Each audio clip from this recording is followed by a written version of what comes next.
It is known to most that the deadliest conflict in human history was the Second World War. Less people know what the second deadliest conflict was. In the 1800s, one man brought the Empire of China to its knees, dragging down 20 million people to their deaths as he went. This man's name was Hong Xiuquan. Hong claimed to be the brother of Jesus himself, and he and his followers pledged to bring their fundamentalist interpretation of Christianity to China, and rid it of the demons who sat on its throne. This revolt, the Taiping Rebellion, was nearly successful, nearly toppling the Qing dynasty and asserting a new heavenly kingdom over China. Today we ask, what if it was? Before diving into the scenario, let's learn more about Hong and his so-called heavenly kingdom.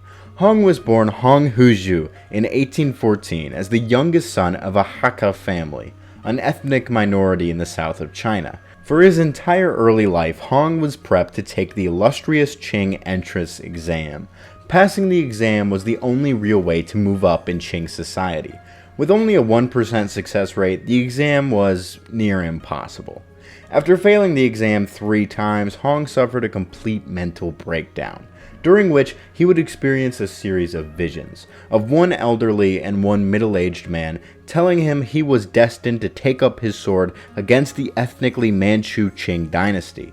Soon after, Hong would discover Christianity and determine the men in his vision had been God and Jesus, the latter of which was his brother. Yes, he was the second son of God, and it was his responsibility to take up arms against the Qing dynasty and bring Christianity to all of China. At any other time, no one would have followed Hong, as his claims were frankly insanity. But these were not normal times in China. China had recently experienced a major population boom, leaving large portions of the population without job opportunities. Not only this, China had just suffered a humiliating defeat at the hands of the British during the First Opium War. Throw in ethnic tensions between the Han majority and their Manchu dynastic overlords, early 19th century China was primed for rebellion. If you wish to learn about China's modern-day situation, along with how it fits into the wider geopolitical web of Asia, then I urge you to check out Polish Dane's video on the geopolitics of Asia. Polish Dane's content is extremely well put together, and frankly, extremely underrated. I am stoked to be collaborating with him. Check it out. Ahem. Anyway, rebellion. Hong launched his revolt in 1851. Christians, peasants, disgruntled tradesmen all flocked under Hong's banner.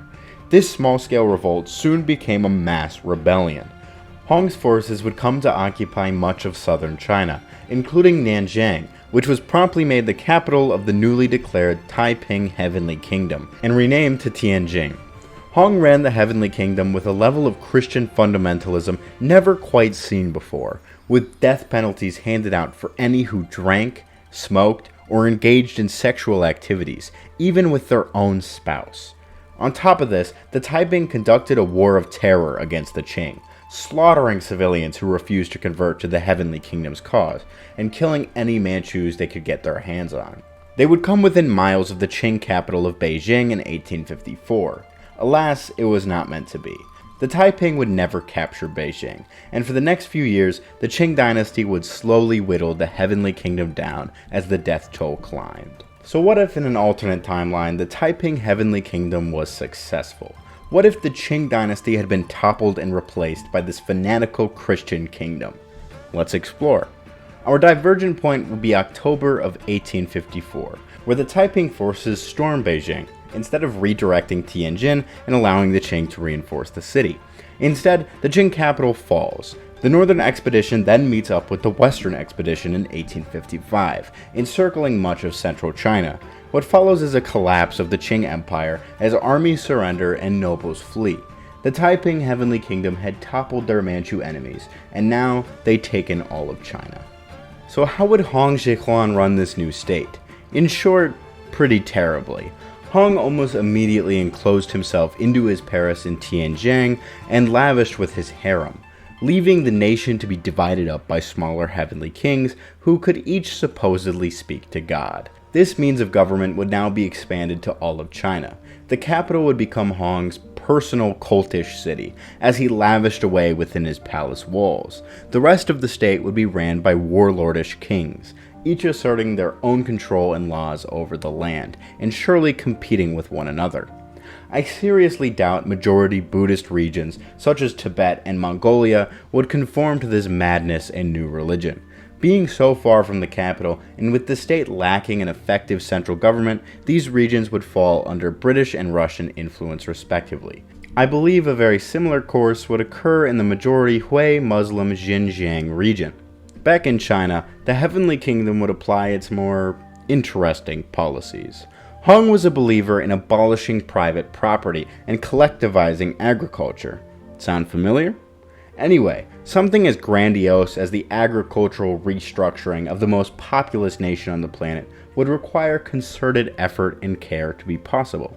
Such care would not be seen. Most likely the abolishment of private property would come in the form of the warlord kings confiscating land for their own wealth. China's agricultural system would collapse. Mass famine would ensue. Simultaneously, Hong's fundamentalist laws would become the rule of land. But really, I'm sure this would devolve into the kings murdering pretty much anyone they pleased, especially the ethnic Manchus who would be purged from the land. China would be an authoritarian medieval hellscape, millions of deaths from starvation and persecution. It is entirely likely that the European powers would intervene as the situation in China devolved. The question is how far this intervention would go. Perhaps a small-scale invasion of important coastal cities to protect missionaries and trade, or perhaps a full-scale invasion and division of China, like was planned during the late 1800s of our timeline. If somehow the Heavenly Kingdom survived into the late 1800s, it would witness the death of its great messiah. Hong Xiuquan would likely die sometime in the 1890s. This would see his son Hong Xiuquan ascend to the heavenly throne. Not much is known by Fu, as he was killed by the Qing when he was only 14. However, the sources we do have says he was spoiled and unfit to rule. Although he was a teenager at the time, I doubt being raised in his conditions he would have changed much in his adulthood. In short, there is zero chance he could fix the state the Heavenly Kingdom would be in. Millions upon millions dead, starvation and execution rampant, warlords running the nation, and a week later with no control. Sooner or later, the Taiping Heavenly Kingdom would collapse, either to be absorbed by the Europeans or by warlords. Some claiming to be Hong's true successor, some pledging allegiance to imperial restoration, and many vying for personal power. In a timeline where the Taiping took over China, I believe the nation would be devastated beyond all comparison, with the death count reaching well beyond the tens of millions. One man, self-ordained as the Son of God, having brought it all. Once again, make sure you check out Polish Dane's video on the geopolitics of Asia. His content is truly amazing, and I'm super happy to be collaborating with him.